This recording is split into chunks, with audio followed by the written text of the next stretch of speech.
Tri-City Learning Academy. It's a co-op of 6 different school districts, and it's a public school co-op that with virtual education. So we provide virtual students services, educational services comparable to brick and mortar.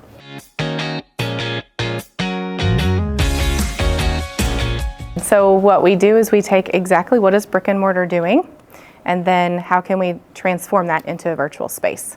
So everything that brick and mortar students receive, supports, and academics, we all transform that into a virtual space.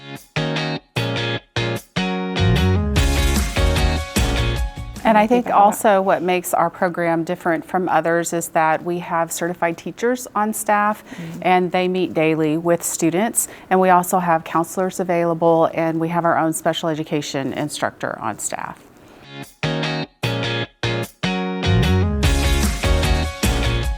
Our students need flexibility for a variety of reasons. We have a lot of students that have anxiety, some mental health struggles, some behavioral struggles, and so they just need that flexibility. We have a lot of students that have health struggles, health situations that prevent them from being on campus throughout the day. And so that allows them to have that flexibility, but still receive quality education at the same time.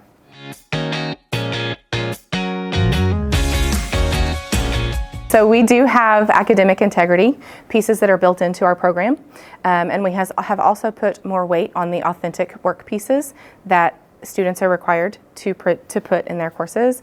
So the authentic pieces, you can't really cheat on that most of the time. Yeah. And I think we also help students maintain connection to their home districts, and a balance of those relationships along with the relationships that our virtual teachers and counselors are building with students help build that community and make it seem more connected so that they know somebody's caring about them and watching over them.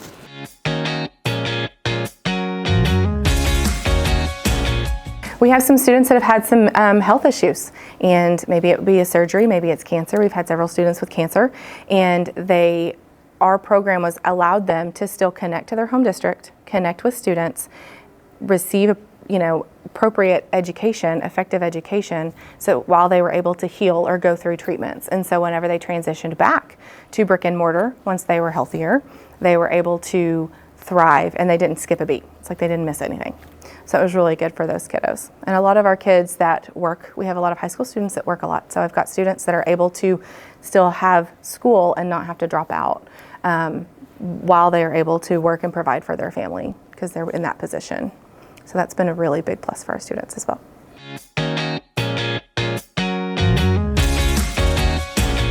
That virtual learning can be done. You just have to partner and collaborate to make that happen. It can be done successfully. And I would like for other superintendents to know that you can work together with school districts around you to create an extremely high quality virtual education program and provide choices for your families. Right.